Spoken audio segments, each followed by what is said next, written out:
Counselor Funderburk, Yes. Oh, Counselor- here? Counselor Katie McMillan, Here. Counselor Smith, Here. Counselor Dennis McMillan, Here. Counselor McLean, Here. President Duffloff. Here. Thank you very much.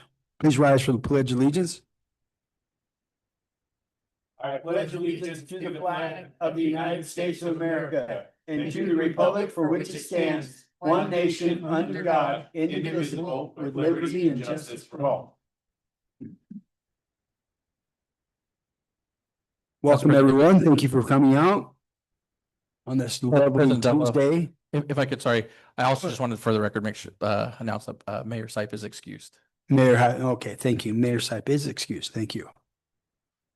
All right. So welcome, everyone. Council, you got any questions about the agenda as it's presented, or do we have any additions? Nope. Okay. I'll look for a motion to approve the agenda as presented. I move that we approve the agenda as presented. We have a first, we have a second. I'll second it. Okay, very good. Make my one. Roll call, please. Counselor Funderburk, Aye. Counselor Katie McMillan. Aye. Counselor Smith, Aye. Counselor Dennis McMillan, Aye. Counselor McLean, Aye. President Duffloff. Aye. All right, city managers report, what do you got? All right, thank you very much. Just a couple announcements. One, we had a great golf tournament on Saturday with the Umatilla Police Officers Association. 22 teams were out, and it was super hero themed, and so all kinds of fun stuff. I found like 4 capes on the golf course while I was playing, so that was kind of an interesting thing that I've never really found while I'm playing out there before, so that was fun. But it was really great, and a lot of good support out there for our police officers and for the organizations and individuals that they support throughout the year. So thank you to the community for supporting that. Wanted to go over some logistics. We have landing days coming up in about a week and a half on the 26th and the 27th of June. And so I need a head count as to how many of you will be in the parade for the city. And that way I can get coordinated classic car or cars available for you. We'll provide each of you your own full bag of candy. You have to control how long that lasts. So you can dump it all right away or make it last the whole parade, however you like. But if I can get a head count from 9 days. 1, 2, 3. Do you need like? And if it's you plus 1 or you plus 2, that's okay too. We can accommodate that I'm up in the air. up in the No, air. What now? I'm not certain. Okay. Either possibly. I know 2 for sure possible. Okay. So we'll call it 3 plus. I think my kid's working. I'm Okay. not sure, but is he? Yeah. Said 10 to 5. Okay, yeah. Okay, very good.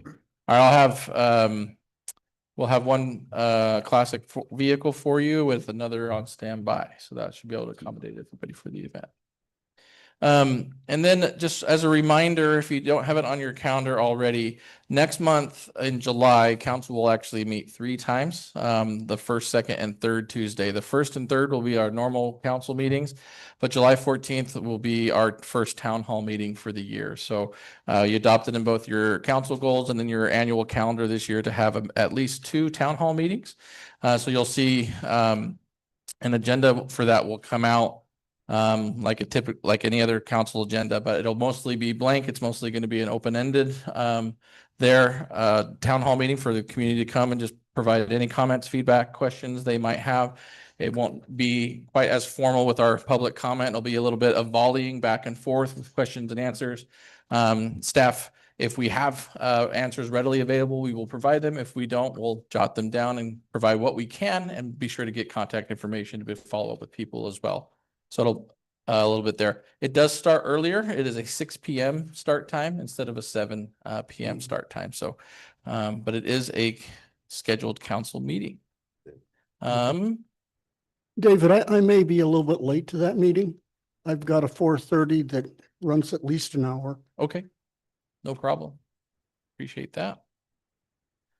That's all I really had for general announcements. We did have, just also encourage you as you continue to promote, just last Saturday, also we had our second Saturday market and concert series. It was very well attended. Once again, we had over 25 vendors there. We're estimating we had throughout the day, we probably had about 400 or 500 people come throughout the day. We peaked with about 100 people there at any given time. So it was a very well attended event once again.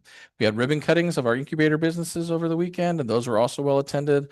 Our bakery sold out, which once again, thank you to the community for supporting local businesses and supporting those businesses and supporting our incubator programs. It's going to be the key to the success. So once again, thank you for that.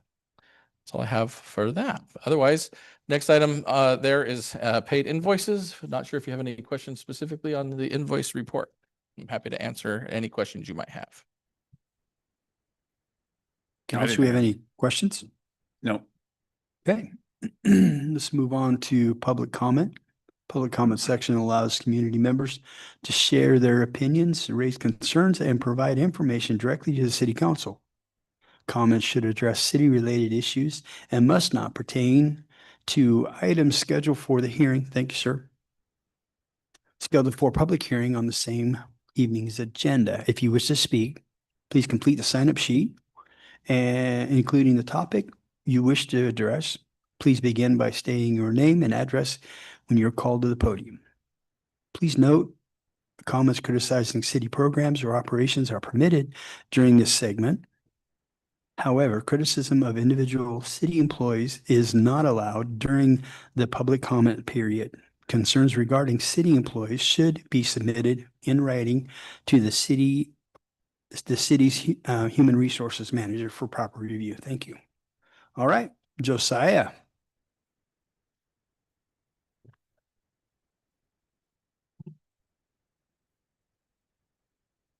Good evening, Josiah Barron, Umatilla Chamber of Commerce, 100 Klein Avenue.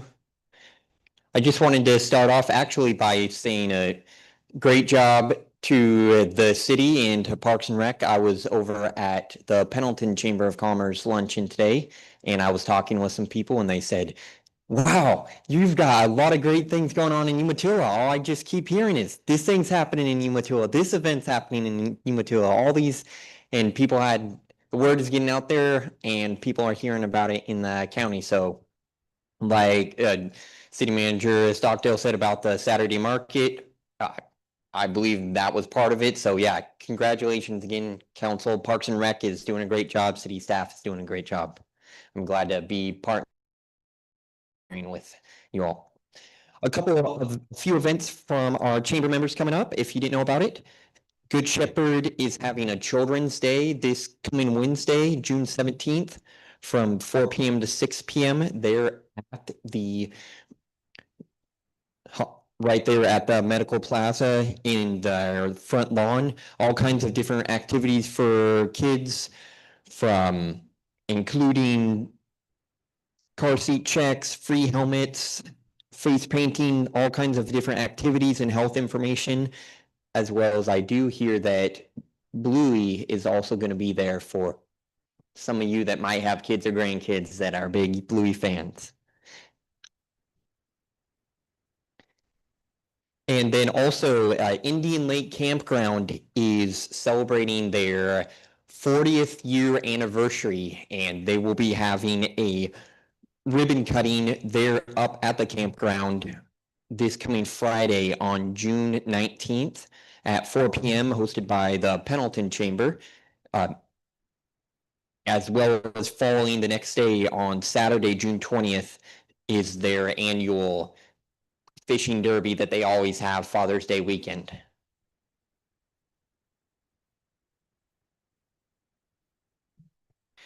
And also WorkSource Oregon and Pacific Northwest Veterans Alliance is having their first, and they're planning it to be their first annual employment and resource fair for veterans, service members, and their families. Right there at the Army National Guard in Hermiston on June 23rd from 10 a.m. to 2 p.m. And they'll have all kinds of different resources and information, including crisis and emergency resource, employment resource, expungement services, and many others for both veterans and their family members. Also, AWS is having another hiring event. So if you, for all their locations, including some of their centers here in Umatilla, it will be at the Sage Center on June 24th from 3 p.m. to 5:30 p.m. And this is a registration event. For people to be able to attend, they want them to register and see who's coming. And then lastly, also at the Sage Center is their big open house event on June 25th from 5 p.m. to 8 p.m. There'll be a tour of the museum and being able to see, if you haven't been there, since they've got some of their newer exhibits in there, an opportunity to look around and to meet. That's a few of the things going on from some of our chamber members, and I've got all the flyers with the extra information for you, Nancy, just to help out. There wasn't any other questions, council? No. I was just gonna mention that at the veterans thing, there's gonna be free haircuts and free 10-minute massages, but you have to go on there and register. I know when the gal's doing the massages, so to make sure to go register for that. Yes, and Councilor McMillan is correct. Thank you for adding that extra. Thank you very much. Thanks, Josiah. Thank you, Josiah. Thank you. Did you say free haircuts? Yeah, you need them. I'm there. Yeah, exactly. Yeah. All right. Moving on to number 7, consent agenda. In front of you, council, is the June 2nd minutes. If anybody doesn't have any questions, so I'll take a motion to approve them. Mr. Council President, I'd make a motion to approve the minutes for June 2nd, 2026. Can we have a first? Do I have a second? I'll second that. All right, we have a first and second. Please take a roll call. Counselor Katie McMillan, Aye. Counselor Funderburg, Aye. Counselor Smith, Aye. Counselor Dennis McMillan, Aye. Counselor McLean, Aye. President Duffloff. Aye.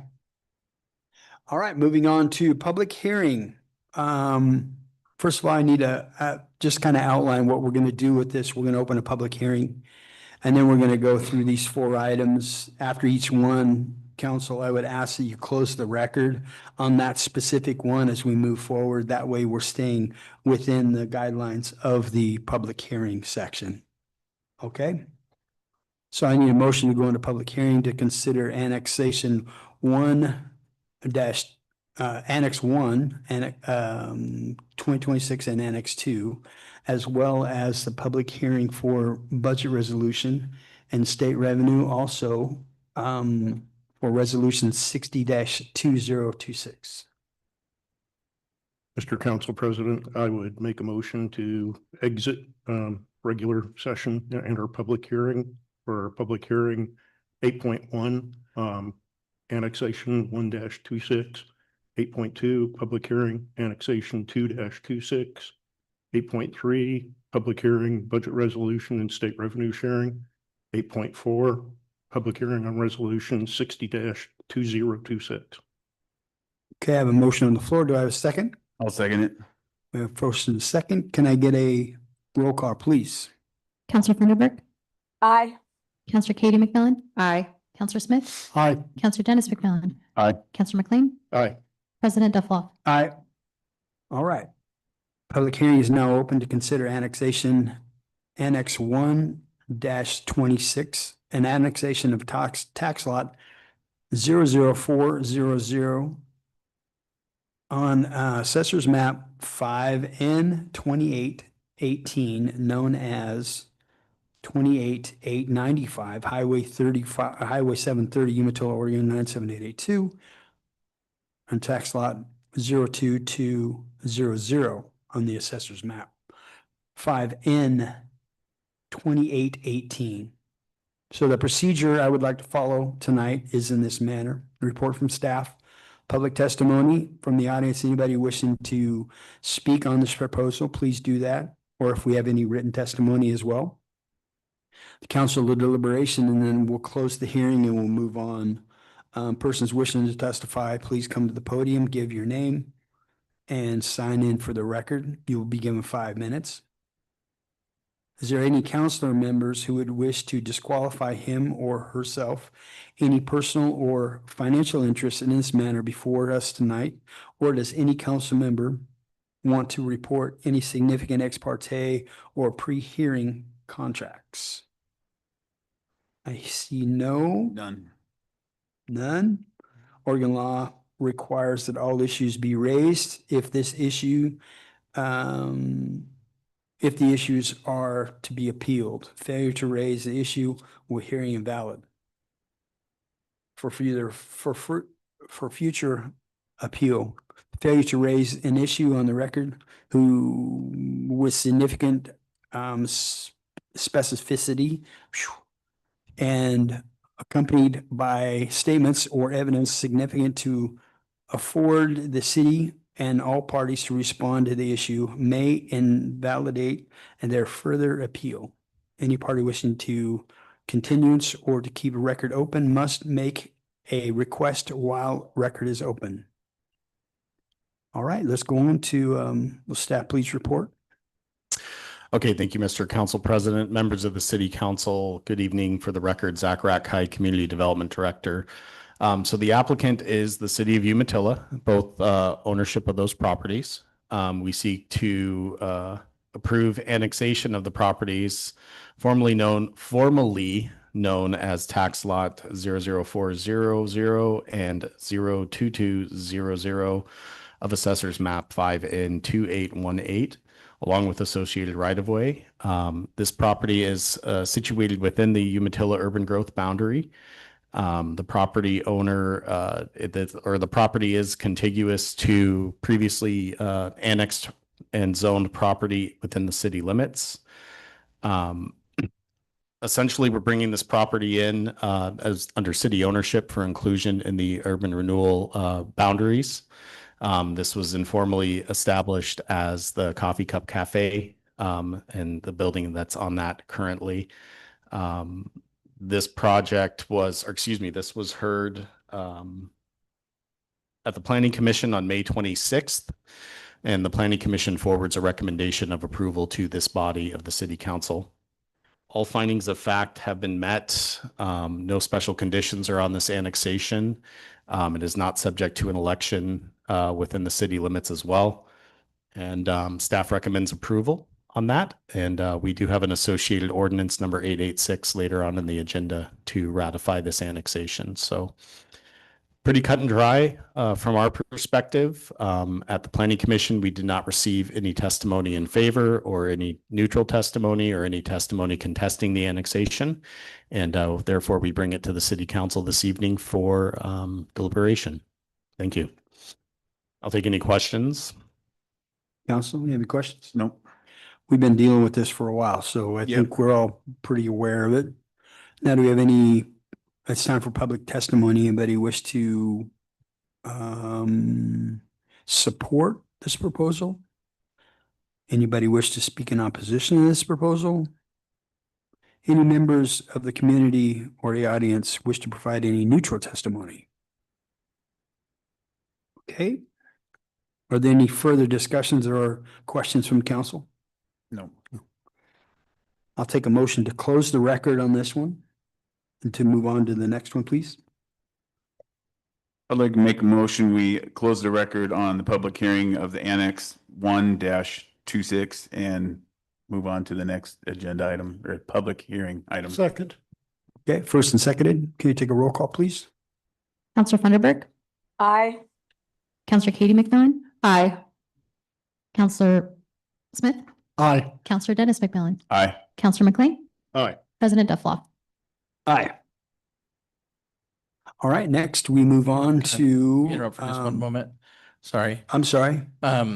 For these here, staff also is making a recommendation for 8.1, 8.2 for approval of annexation. You can make the approval of the annexation in the hearing here, but then you'll go into ordinance later on to ratify the approval with a first reading, hopefully today, and then the second reading as it comes next time as well. So we'll need a motion for approval as well if we wanted to do that. Okay, so do we have to come out of public hearing to do that? No, you can do that in public hearing. Okay. So do we need to make an approval, do we ask for approval of annexation 1.26 at this time? That would be great. Okay, Mr. Council President, I'd like to make a motion that we recommend the approval of Annex 1-26. okay, we have a motion on the floor. Do we have a second? I'll second that. Okay, we have a first and a second. Can we get a roll call, please? Counselor Funderburk. Aye. Counselor Katie McMillan. Aye. Counselor Smith. Aye. Counselor Dennis McMillan. Aye. Counselor McLean. Aye. President Duffloff. Aye. That makes it cleaner. Thank you, sir. Okay, now we're going to move on to annexation 2-26, an annexation of tax lot 0500, 00500, 00800, 900, 1000, 1100 on assessor's map 5N 2817D in David. Same as before, the process that I'd like to follow is the staff report, public testimony, council deliberation, and we'll close the hearing and we'll move on to the next one as well. Persons wishing to testify, please come to the podium, give your name, address. Sign the record, you will be given 5 minutes. Is there any council members who wish to disqualify himself or herself for any personal or financial interest in this matter before us tonight? Or does any council member want to report any significant ex parte or pre-hearing contracts? No. Oregon law requires that all issues be raised if the issues are to be appealed. Failure to raise the issue at this hearing may invalidate their future appeal. A failure to raise an issue on the record with significant specificity, and I'm gonna have to practice that word, I guess, and accompanied by statements or evidence significant to afford the city and all parties to respond to the issue, may invalidate their future appeal. Any party wishing to continue or to keep the record open must make a request while the record is still open. Staff, please report. Yes, thank you, Mr. Council President, members of council. Once again, Zach Ratkai, Community Development Director. This is the River Road parcels annexation. It describes 5 parcels that are going to be annexed into the city. The parcels were listed out on the record already verbally, and there are a lot of parcels, so I'm not going to repeat them again. This is once again city-owned property. In fact, we just acquired it through quitclaim deed from Umatilla County. And it's contiguous to the city limits. This is to be annexed also for inclusion within the city limits, but also inclusion in the urban renewal area as well.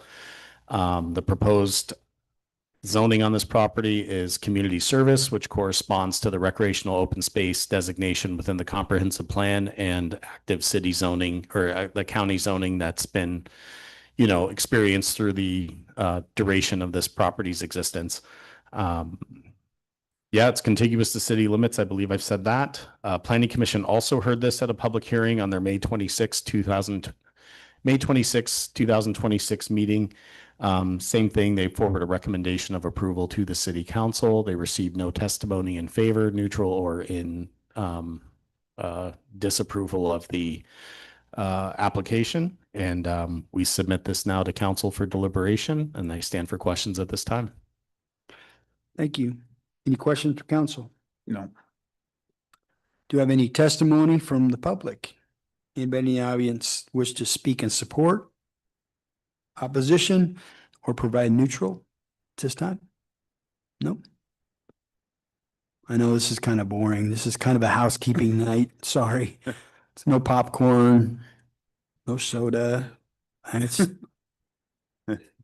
there you go. I like it, Corey. That's good. Okay, any further discussion? No. No? At this time, I'll take a motion to close the record for annexation 2-26. Mr. Council President, I would make a motion, we close the record on annexation 2-26. Okay, I have a first. Do I have a second? Second. Okay, I have a first and a second. Can I have a roll call, please? Counselor Funderburk. Aye. Counselor Katie McMillan. Aye. Counselor Smith. Aye. Counselor Dennis McMillan. Aye. Counselor McLean. Aye. President Duffloff. Aye. At this time, I'll also take a motion to approve annexation 2-2026. Mr. Council President, I'd like to make a motion, we approve annexation 2-26. Okay, I have a first. Do I have a second? I'll second that. Okay, I have a first and a second. Can I have a roll call, please? Counselor Funderburk. Aye. Counselor Katie McMillan. Aye. Counselor Smith. Aye. Counselor Dennis McMillan. Aye. Counselor McLean. Aye. President Duffloff. Aye.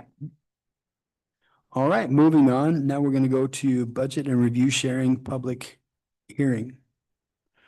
Public hearing is now open for the purpose, or this portion of the record is opened for the purpose of considering the proposed budget and proposed use of state revenue sharing. The procedure I would like to follow is much like the ones before. Report from staff, public testimony, committee comments, questions, then we're going to close the hearing and move on. Please provide a staff report. Thank you. So we do each year, we run through our budget committee process, and we've done that. The budget committee has met 3 times and has made the recommendation for the proposed budget you have in front of you. We do that through a series of resolutions tonight, and we can take those all as one motion later on, but resolutions 55, 56, 57, 58-2026, each of those throughout your packet here tonight.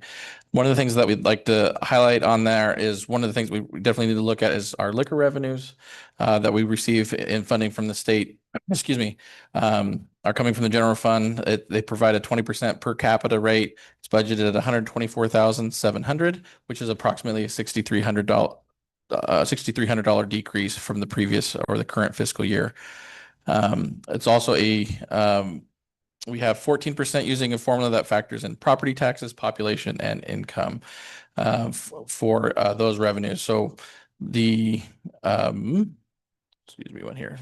You're also looking at for the other side, the per capita side is a $6,300 budget decrease, and then the formula for property taxes and income is also looking at a $13,000 decrease. So the two of them combined are $19,300 for liquor revenues.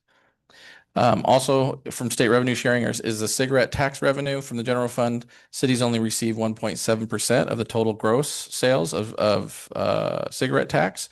And for us this year, it's a combined decrease to the general fund of about $19,300.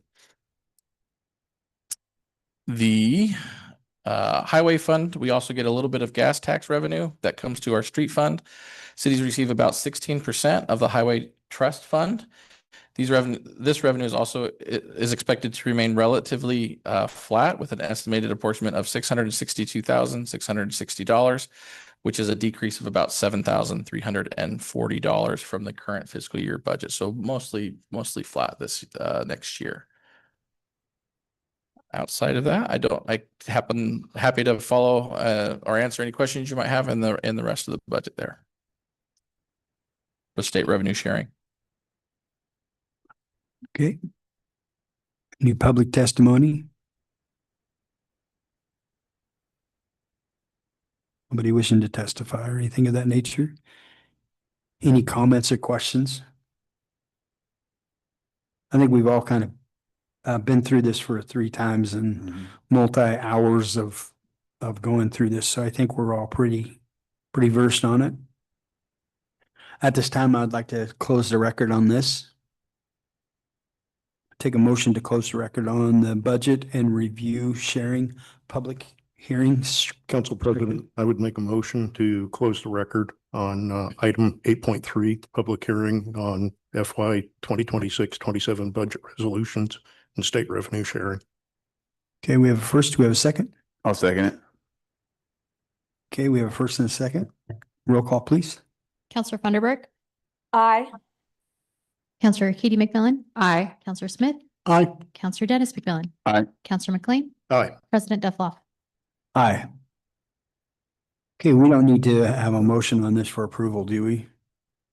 No, not yet. That's what I thought. Not yet. Okay. All right. Next, we're moving through this pretty good. Next, I'm going to open the record for resolution number 60-2026, public hearing.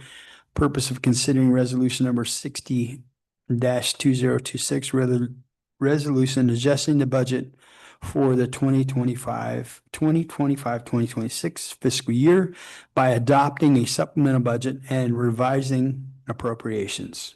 Procedure I'd like to follow is much like earlier. Report from staff, other members in the audience wish to speak, and then we're going to close the hearing or close the record at that point. All right, staff. Thank you again. Oregon budget law allows municipalities, counties, and special districts to do periodic changes in their budget throughout the year. They call it a supplemental budget. Historically, the city of Umatilla typically does 2 supplemental budgets each year, usually around December or January of each year. And then we almost always the last council meeting of the fiscal year, which is tonight. We usually do that to essentially true up or look to make sure that our budgets look as close to their final as they can be. So what you have attached in your hearing packet as well in later on in the agenda for resolution 60-2026 is each of these funds by expenditure. Just as a reminder, when we approve our budget, the line items that we put into our budget are for our benefit of building the budget. We adopt budgets at the fund level.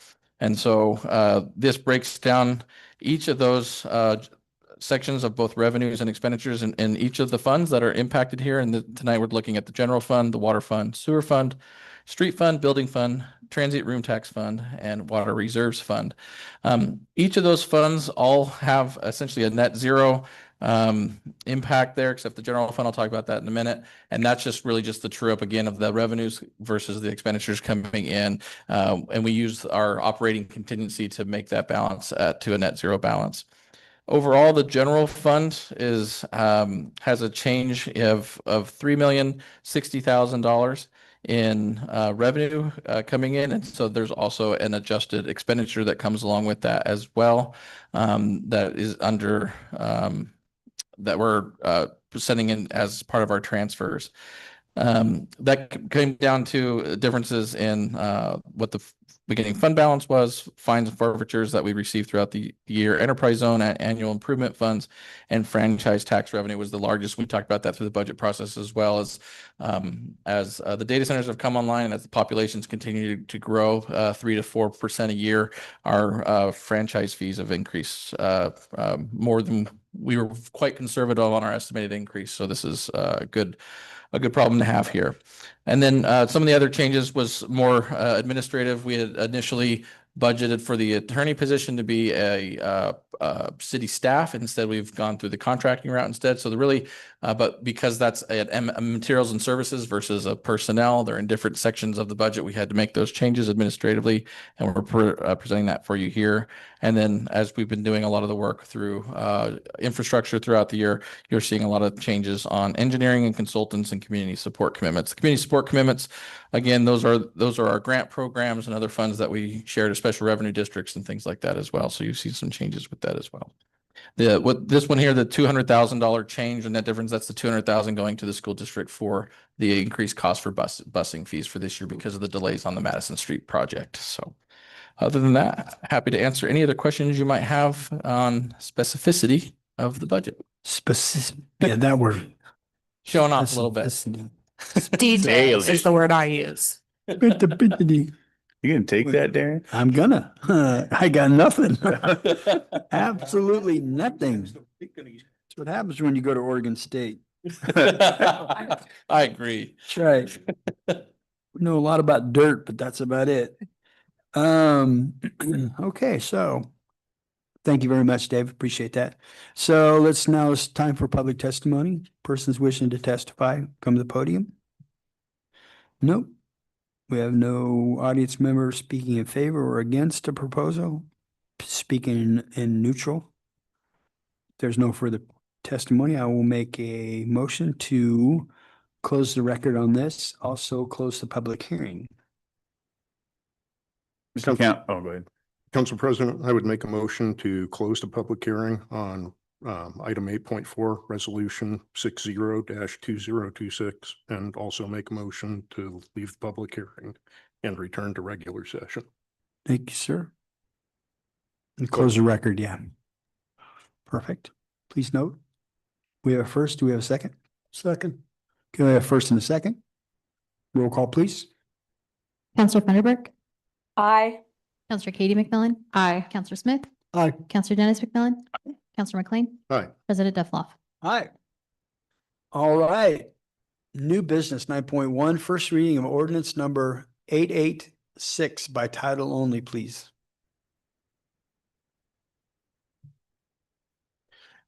So we just need a motion. Yes, Yeah. so can we get a motion? I move that we have first reading of ordinance number 886 by title only. We have a first, do we have a second? I'll second that. We have a first and a second. Can I get a roll call, please? Counselor Funderburk. Aye. Counselor Katie McMillan. Aye. Counselor Smith. Aye. Counselor Dennis McMillan. Counselor McLean. Aye. President Duffloff. Aye.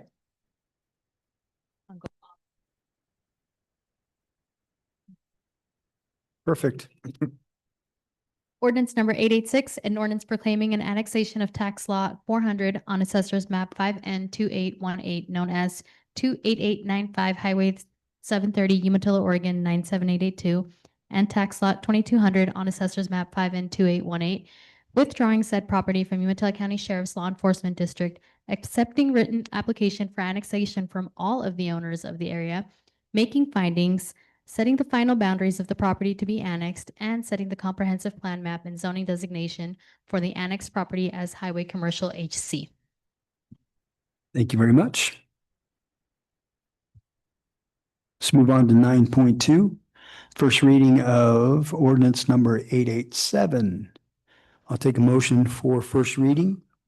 Mr. Council President, I'd like to make a motion for a first reading of ordinance 887 by title only. We have a first, do we have a second? I'll second that motion. We have a first and a second. Can I get a roll call, please? Counselor Funderburk. Aye. Counselor Katie McMillan. Aye. Counselor Smith. Aye. Counselor Dennis McMillan. Counselor McLean. Aye. President Duffloff. Aye. Ordinance number 887, an ordinance proclaiming the annexation of tax lot 500, 800, 900, 1,000, 1,100 on assessor's map 5N 2817D, withdrawing said property from Umatilla County Sheriff's Law Enforcement District, accepting written application for annexation from all of the owners of the area, making findings, setting the final boundaries of the property to be annexed, and setting the comprehensive plan map and zoning designations for the annexed property as community services. Thank you very much. It's misspelled.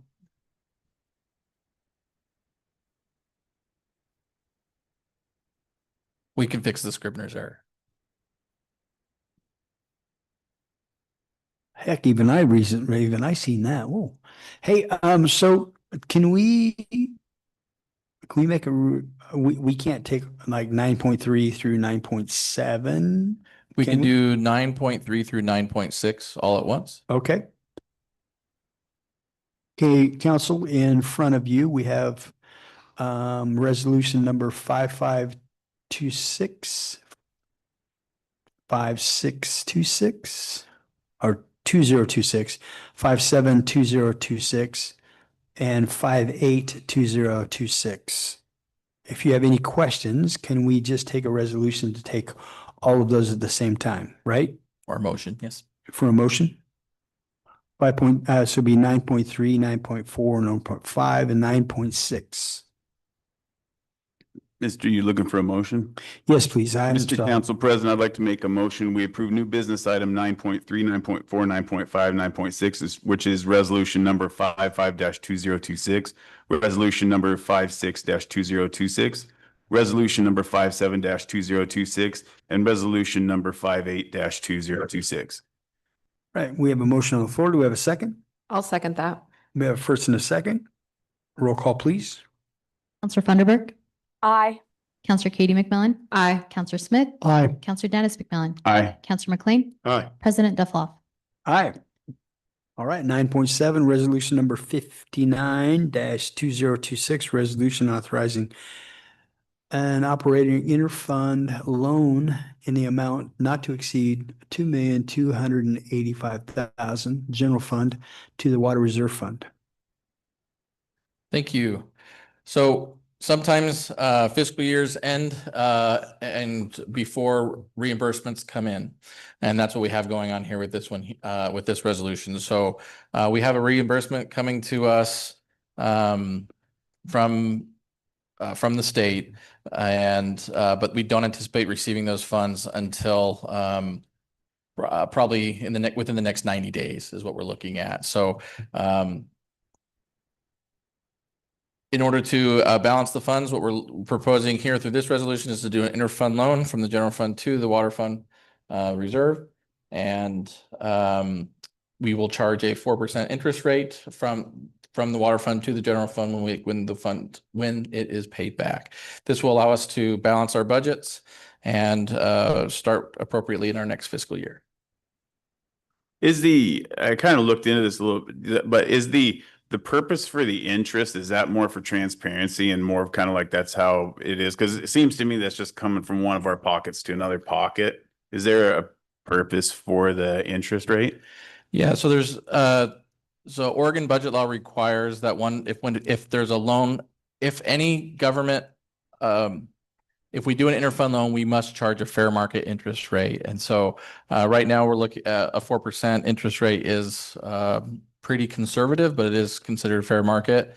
And particularly when you go between, because each fund, if you look at them as sort of their own bucket of funds, they have their own restrictions. So what we're doing is temporarily allowing general fund money, which is fully discretionary funds. In theory, you could transfer all that over rather than doing it as a loan, but you have full discretionary funds with that. So whereas sometimes if the water fund, for example, were to lend money to the sewer fund, they have their specific earmarks and uses that are allowed. So you can do a temporary loan up to a year, which is what we're looking up to here, or allowed to do up to here. But so, yeah, so we charge that fair market rate because the budget law requires it, because each fund has different restrictions allowed to it. Okay, I figured it was something like that. I looked into it a bit, and at first it didn't make sense because, as a counselor, you're seeing the whole budget as a whole, and you're like, well, that doesn't make sense charging ourselves interest, but I figured it was something along that line, right? Yeah, so the water fund is a ratepayer fund rather than a tax fund, whereas the general fund is going to Okay. be taxes and sometimes special revenue. Okay, well, thank you. So we would expect an offsetting transfer, probably the first supplemental of next cycle. Correct. Offset that. That's correct. All right. At this time, we'll take a motion if anybody doesn't have any more questions. Nope. Council President, I would make a motion to approve resolution 602026. I have a motion on the floor. Do I have a second? I'm sorry. Is that the wrong? 59. Yeah. 59. Sorry, 592026. We have a motion on the floor for 59 I'll second. 2026. Oh, sorry. Second? I'll second it, yeah. Okay. Didn't mean to cut it off there. Oh, you're fine. We have first and a second. Counselor Funderburk. Aye. Counselor Katie McMillan. Aye. Counselor Smith. Aye. Counselor Dennis McMillan. Aye. Counselor McLean. Aye. President Dufflaw. Aye. Now we'll move on to resolution number 60-2026, resolution adjusting the budget for the 25-26 fiscal year by adopting a supplemental budget and revising appropriations. So we had the public hearing for this, but this then now captures the 200,000 in support for the school district, the interfund loan to the water reserve fund as well. There we go. If we don't have any questions, let's take a motion. Mr. Council President, I'd like to make a motion to approve resolution number 60-2026. We have a motion on the floor. Do we have a second? I'll second that. We have a first and a second. Can we get a roll call, please? Counselor Funderburk. Aye. Counselor Katie McMillan. Aye. Counselor Smith. Aye. Counselor Dennis McMillan. Counselor McLean. Aye. President Dufflaw. Aye. All right, 9.9, resolution number 61-2026, resolution authorizing the mayor to sign an intergovernmental agreement with Umatilla County for dispatch of emergency and non-emergency communication services. Thank you again. We presented this draft to you at your last meeting, and so what tonight is before you. If you had any additional follow-up questions, we're happy to answer those. This continues our dispatch service agreement with the county for the next calendar year. While communications about the current agreement have been open and there's lots of discussion there, we just ran out of time. All the parties collectively have run out of time to make any substantive changes at this time. So at this time, we're going to make the approval with the cost adjustment and then continue to have those communications as we negotiate that contract into the next fiscal year. All right. Council, we have any questions on this? No. All right. With that, I will take a motion to approve 61-2026. Council President, I would make a motion to approve resolution number 61-2026. I have a first on the floor. Do I have a second? I'll second it. We have a first and a second. Can we get a roll call, please? Counselor Funderburk, Aye. Counselor Katie McMillan, Aye. Counselor Smith, Aye. Counselor Dennis McMillan, Counselor McLean, Aye. President Duffloff. Aye.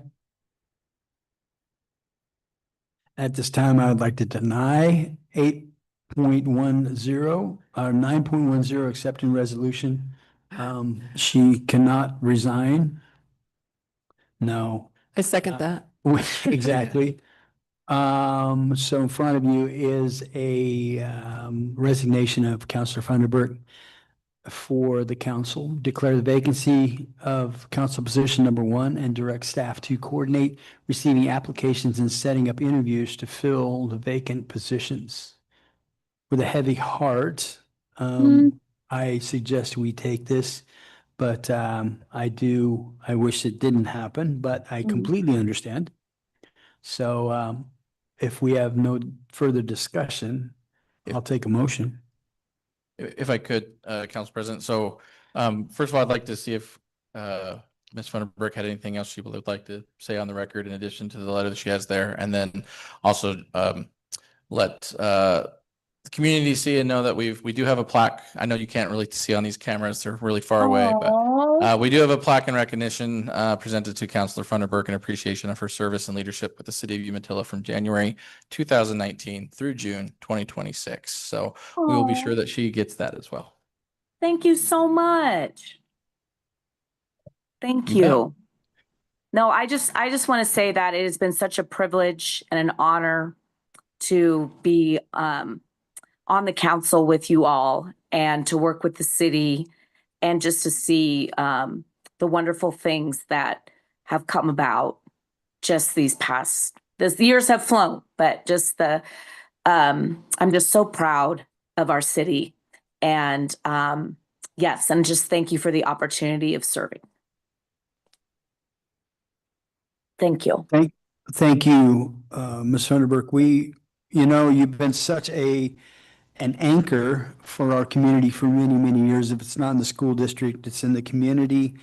We greatly appreciate you and everything you and your wonderful family has done and been a part of. You're going to be greatly missed, but we completely support you moving forward and enjoying the sun.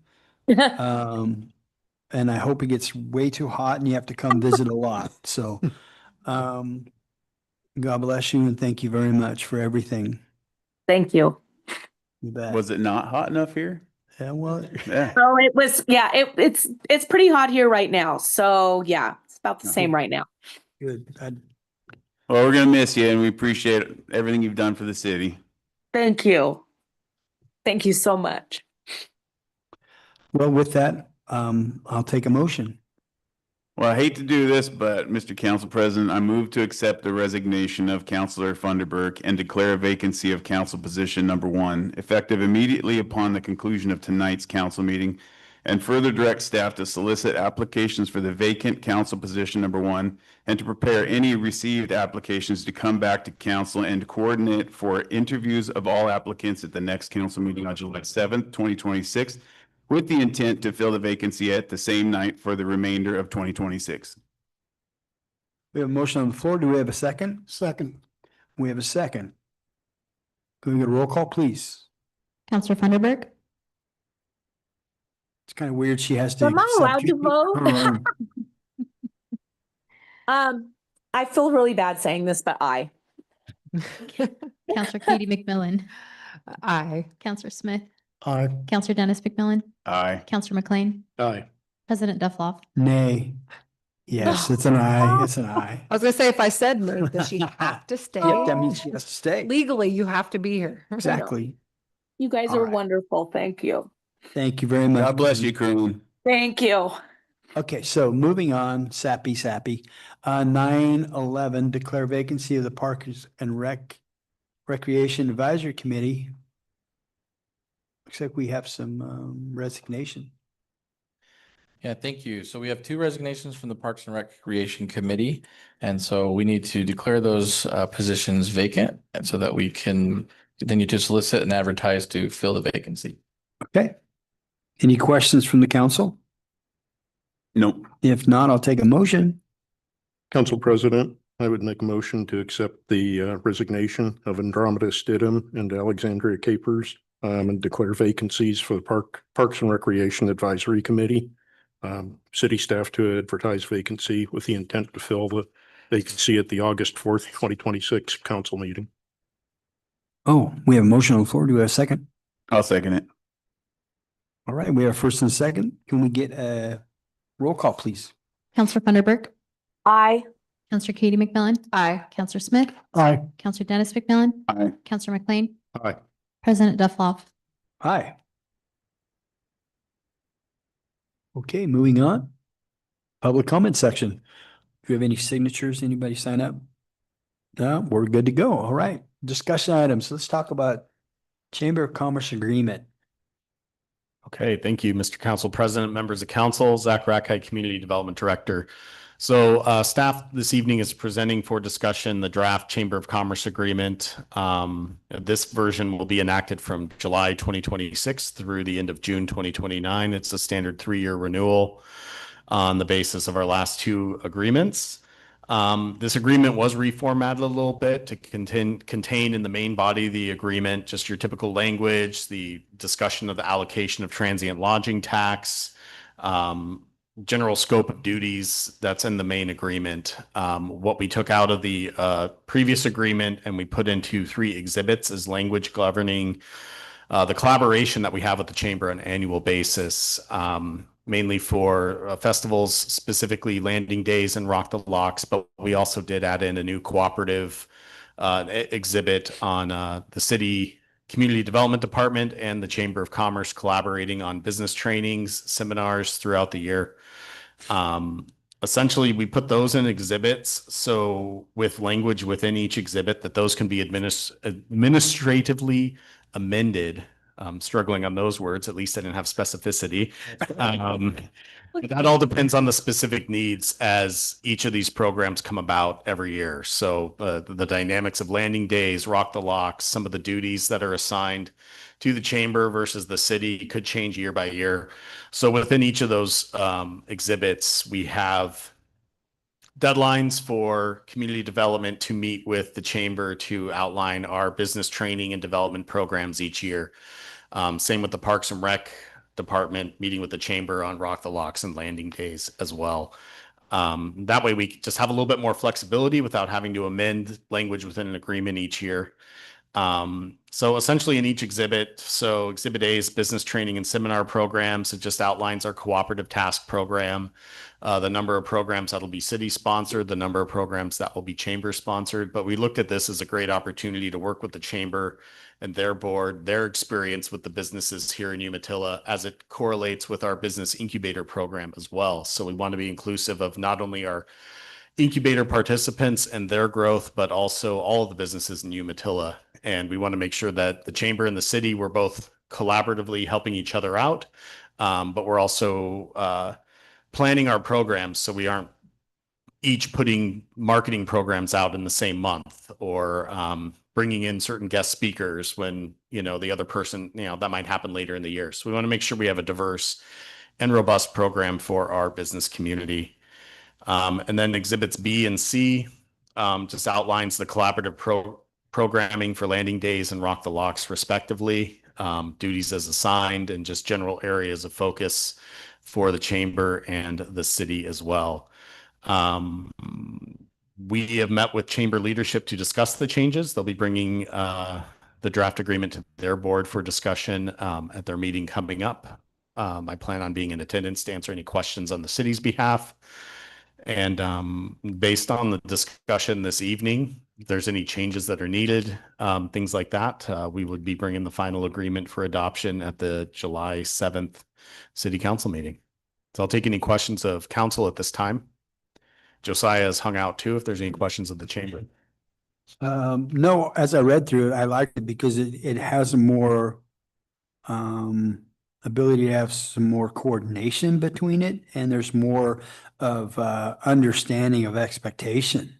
And if you think about it, if we have an incubator space, if we're trying to promote businesses and we don't have the chamber involved, that's crazy. You have two forces fighting each other. You have to collaborate together. So as we move forward and grow, I completely agree with you.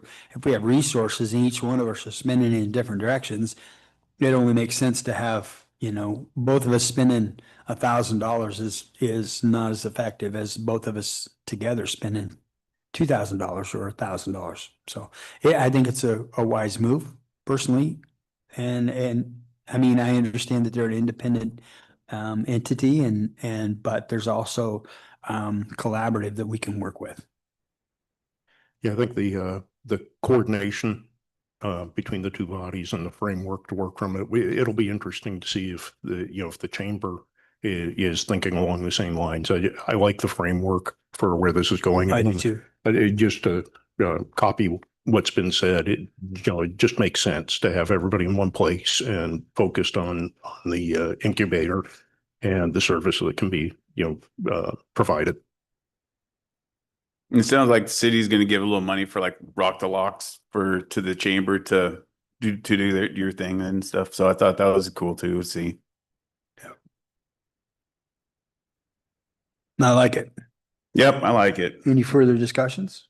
No, I don't have any. We're good. Okay. Okay, we will move forward as presented. If there's any proposed changes from the chamber's board, we'll certainly bring that back at a subsequent let us know. meeting for discussion. Let us know, because I want us to have a open to dialogue on that and what's expected from them too, Yes. So definitely. Agreed. Thank you. You bet. Thank Thanks, you. Zach. All right, moving on, 11.2, ordinance number amending Umatilla Municipal Code, camping regulations. I think it went to you on the agenda there. So Okay, I'll take it from here. Do you guys do like rock, paper, scissors on some of these? Pretty much, yeah. I was just curious. So the high level is what's there in your summary statement. So in 2021, the Oregon legislature passed House Bill 3115, which is now codified as ORS 195.500. This was in response to the Martin versus Boise Ninth Circuit Court of Appeals decision, which provided essentially two things. The sort of vernacular, we call this the sort of the right to rest, but it provided time, place, and manner requirements as part of homelessness enforcement, but only if you had a publicly funded or publicly available facility for homeless or houseless. And so you'll recall shortly after that time, our response, we received $1 million from the state legislature through House Bill, I forget the number now, 4125. And that provided $1 million, and where we partnered with, which has now become the PATH project. We partnered with the county and the rest of the western cities, and now Boardman and Irrigan, which we just adopted that IGA earlier. And then of course we contract with Stepping Stones Alliance to provide that both shelter and transitional housing service for us. So we've got the publicly owned and operated facility. We have the partnerships. We have the ways and the means to be able to help transport individuals to that facility. But what we don't have on our books is an updated camping regulation for time, place, and manner in the city. And so what you have in the proposed language for you here is the section 5-1-5 for camping regulations that do exactly that. In the budget that you just adopted earlier tonight, it includes a new code enforcement officer for next year to add to TISA. The idea here is that the two code enforcement officers now would be able to address ways in which we can not only deal with code enforcement in general, but also any type of illegal encampments that might be happening throughout the city. But working with these individuals, because they are members of our community, with dignity and respect, to be able to provide services available to them that we have available. But if they, for whatever reason, do not choose to take advantage of our facilities, they still can't stay in our public spaces during these times that we are while our parks are closed or our public spaces are closed. This has additional information available to them. It defines what a shelter means, what camping means, what public and private spaces mean, what we can and can't enforce, those kinds of things that are in there. Was there anything else you'd like me to highlight, Joanna or Zach, on that? No, I don't think so, unless there's anything from legal. We try to go on a very simple, I'm sorry, Mayor and Council, Joanna Lyons, Antley, City Attorney, for the record. We try to go on a very simplified version. You can see some of other cities throughout the state. We tried to find the most simple version that we could enforce and follow the law. And so that's what you see here today. Actually, we followed the City of Portland's example ordinance, which was excellent. So included most of those provisions and updated your already existing ordinance. I'll note the City of Portland code that she's referencing has been updated like within the last year. So everything that's sort of their regulations and other issues prior to where they've had a lot of difficulty, it's because of the codes they had on the books at the time of 3115 being adopted, not catching up to a modern way to address this. And so over the past year, Portland's been seeing, at least over the last 6 to 9 months, pretty substantial success in their efforts to regulate time, place, and manner and right to rest ordinances. Any discussion? I didn't really have any discussion. It looks like it was just kind of housekeeping business. It is, but so my question is, has there been anything as far as pushback on 3115? Because it was overturned in the Supreme Court. So, and it was deemed that it was unconstitutional. I'll let the attorney dig a little deeper if we need to. So sort of. So the Martin versus Boise case was not overturned. What was overturned was the Johnson and Cottage Grove? Is that right? It was Grants Pass. Grants Pass, sorry. Where that case there, they made their case and it ran through the courts and so on and through appeal and all the way to the U.S. Supreme Court prior to the adoption of 3115, now ORS 195-.500. What the Supreme Court ruled was that it is not cruel and unusual punishment to enforce homelessness in your city and to have ordinances and things like that on the books. But ORS 195-500 is still codified in Oregon. We still need to comply with the state law, but having a way in which we can enforce this and say, if you don't go to the shelter and you don't have a public place to go, it is not considered cruel and unusual to tell them you can't stay here. Right. Whereas before, the case beforehand would have said, no, that's still cruel and unusual. Did I get that about right? You got that about right. I'm sorry. I'm not a night owl person, so I'm bumbling my words today. But basically, what the law said was you can't criminalize what the Boise case said is you can't criminalize homelessness. I mean, that's the bottom line. And the court said, well, the Supreme Court said, well, and under these circumstances, it's not criminalizing homelessness because it's not cruel and unusual punishment. So it made that distinction because they were using fines and penalties as a crime. And so the court actually found that that's not quite true. So we're walking that fine line of Oregon law and the federal law. Yeah, and by any means, I'm not wanting us to test any waters or anything of that nature. I just merely wanted to bring that up, that I know the courts are definitely looking at different things when it comes to homelessness right now. So I just want us to be mindful of it. That's all. So kind of a follow-on with that, have there been any test cases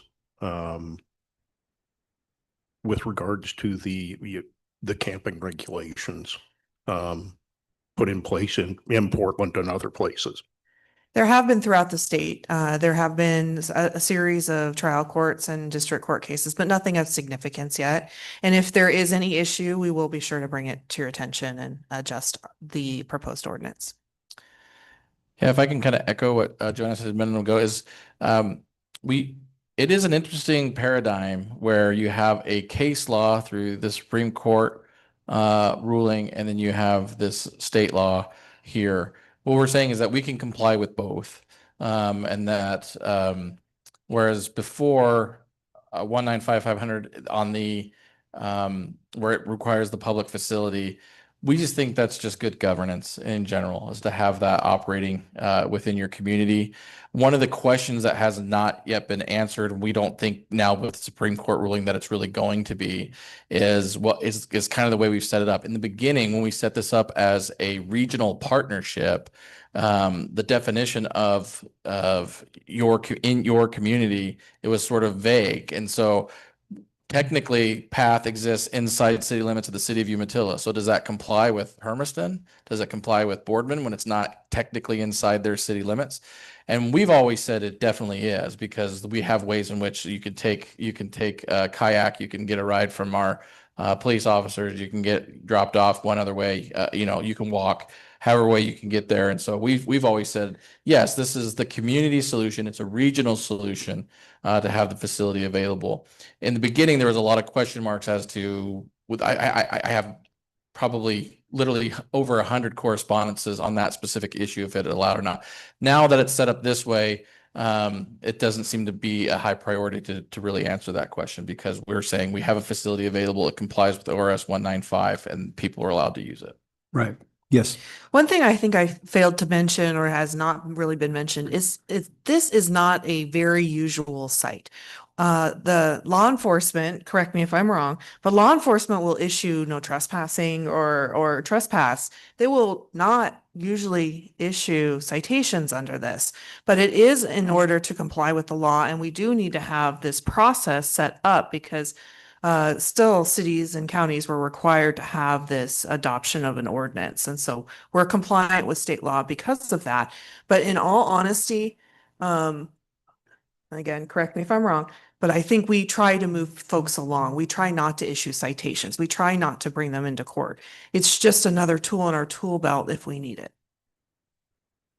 I just want to ensure that we have the best interest of a police officer when he's dealing with that situation at 2 a.m. or at 3 o'clock in the afternoon with somebody who is not compliant. I just want to make sure we as a city are mindful of giving them the tools and the property, the proper way to handle situations, and to be humane, to be respectful and do what we need to do, but in the same sense, guarding safety of the community as well. So I just want to make sure that we're in line with that. And it sounds like we are. I just wanted to, again, just enlighten and see where we were at. That's it. Yeah, so for example, this ordinance, if it moves through the process to final adoption, will help us to to clear out illegal encampments. We had a public safety issue towards the end of winter this last year. We had folks down on the properties that we just annexed in here tonight. They're having a fire out there. You're not allowed to have a fire out there. So a concerned citizen called not called 911. The fire department responds, and our public safety personnel were injured in that response because of how the camps were set up, how there were trees and debris and other things that sort of block line of sight and that sort of thing. So what we're hoping to be able to do with the addition of the resources of additional code enforcement officer, these things on the books, it would allow us to clear that out, clear those spaces, and to have, again, facilities available for anybody who needs shelter to have access to it. Good. I like it. Any further discussion? We're good? All right, thank you very much. Appreciate that. Mayor's message, be kind.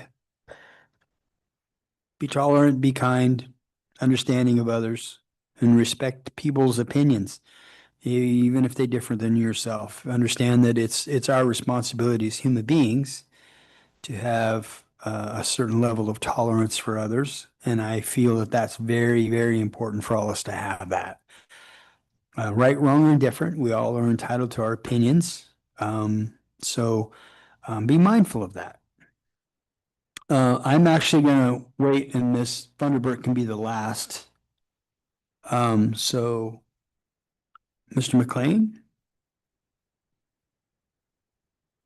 Yeah, thank you, Council President. Just a few remarks. Saturday Market, what an amazing, success story so far.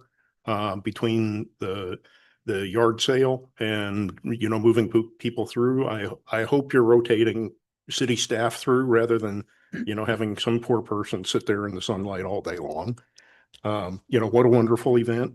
To follow up on your reminder, Dave, landing days is coming up. And yeah, now I'm going to head into the bittersweet part of this.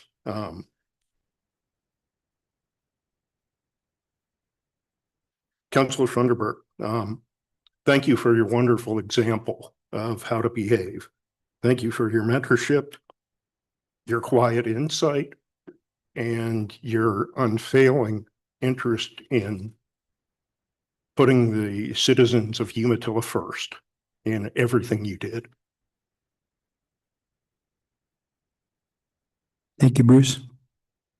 Mr. McMillan? I'm just going to keep it simple, but Corinne, I don't have a lot of words, but I'm going to miss your laugh. I tell you what, that's the most contagious laugh I've ever heard in my entire life. And anyway, the dedication you've had for the city is second to none. And, whether it's with the kids or whether it's with the city here on the council level, I mean, you've just been everywhere and done everything for everyone selflessly. And anyway, I wish you the absolute best, you and your family, the absolute best, wherever you're in Arizona or Nevada, I can't remember where it was at, but anyway, I wish you the best, and we're going to miss you around here. And anyway, thank you so much for everything you've done. And you're always welcome in Umatilla, always. Thank you, sir. Corinne, I would also like to thank you for your service to the city. You've been here and you've been part of the change that's happened in Umatilla. I thank you for that. I also think the Saturday market was a wonderful thing. I was there and it really had our citizens out, which is something we've been trying to do in this city for 15 to 20 years to get participation by the citizenship. So we've made 2 good steps towards that with the first 2 markets. Hopefully it will continue. Hopefully it will also be as large when we don't fund food or beverage. Just come and enjoy the day. I'd also like to bring up stepping stones or path. And I sent Mr. Stockdale a text that I didn't get a reply, which is very unusual, about cooling centers and what we've set up since we have. There we go. I got you. I talked too long. What do we have set up for cooling centers in Umatilla now that we have people from that program coming? Yeah. So I passed on that question to Stepping Stone's executive director, and Okay. we don't have any specific identified cooling areas or cooling stations, but there's kind of 2 things at play. One, those that live at path that live in the ISUs, the individual shelter units, they have access to the navigation center, which is air conditioned and cooled all throughout the day. So their home, their apartment has it cooled. Those that are using the single night shelter stays, there's not anything specific here in the city of Umatilla. They have a list of some businesses that said that they don't mind people coming and frequenting to be there, to be out of the cold. And of course, they're always welcome in public spaces. So we have a couple that will be here in our library. Most of the time have been here for the last month or so when it's been pretty hot. Or they've visited a business center, some other places like that. They've also been in the Hermiston Library. And so the shelter, as Stepping Stones runs the rotation of the kayak and their shuttle. They're dropped off in public spaces where there's usually access to something like that. So we don't have a designated cooling center. We work a rotationary schedule where they are usually able to find places to get out of the heat. Okay, I was just concerned with hot water getting here. Yeah. You know, we have that every summer. One final thing I'd like to bring up is I would like to develop a food pantry here in Umatilla, independent of the city. I got you. There There you go. I'd like to develop a food pantry here in Umatilla, separate from the city. And I would like the staff to release my contact information to anybody that would like to contact me about being part of that. And that's all I've got. Happy to do it. Thank you. All right, I got a few things tonight. First, they're talking about the Saturday market. I'd say, I love how it's so popular. And although this weekend Hermiston had Punch, Eric Estrada available, our community still showed up for us and still came through, even though it is Punch, But I love that seeing that they still came through. I thank you guys for getting the park finally open in McNary. That's a huge thing, especially with all the free meals coming and stuff. The kids love to play on that and during summer. So I'm excited that that's open. I'm also excited for Landing Days. The Elephant Ear booth is going to be back this year. So I'm excited for that. Last I knew, they did still need some volunteers. So if anybody wants to volunteer for that. And then Corinne, like Dennis said, I'm going to miss your laugh, your infectious laugh. Everybody knew when you were in the room, anywhere you went, but I love it. Your cute little bumblings you had, they're just so random. Thank you for being there for all the students, especially my son, who, when nobody else was showing up to help him, you were there for him. And I appreciate that you for standing up for what was right, no matter what it cost you, you still stood your ground. I was always taught stand up for what you believe in, even if you're the only one standing, and you definitely showed that. And I just believe many blessings are going to be coming your way on your new journey for you and your family. You're going to be missed so much, but I understand that you have so much joy that you have that you need to go spread to others. And so it'd be selfish of me to want to just keep that here. So continue doing that. And we love you. You're always welcome here, and we're going to miss you. And that's all. And thank you everybody for coming tonight. Thank you. Yes, thank you, council. Yes, very active, mindful. Corinne, thank you for, again, for having a servant's heart. It's a gift. It's not a hindrance. So I really appreciate your quiet confidence that you have, that even though you don't know you have. And you're an amazing, wonderful human being. So I appreciate you, and I know the community does too.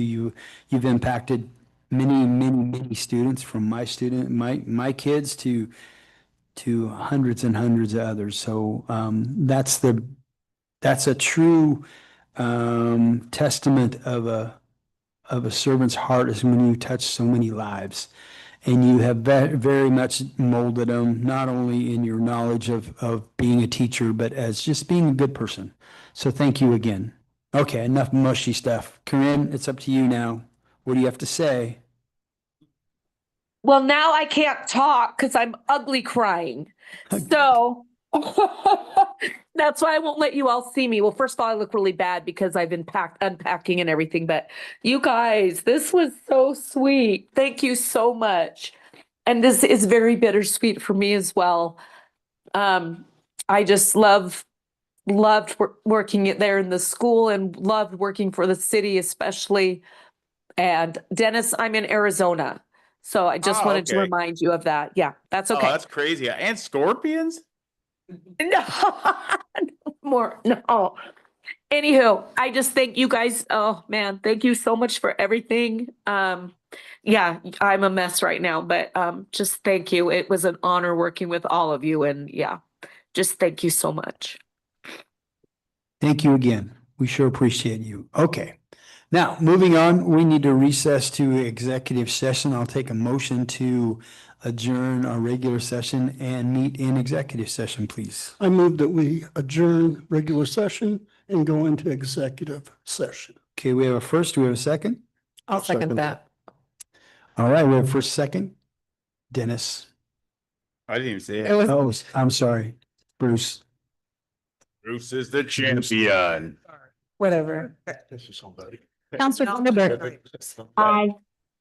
Counselor Katie McMillan. Aye. Counselor Smith. Counselor Smith. Counselor Smith. Aye. Oh, aye. Counselor Dennis McMillan. Aye.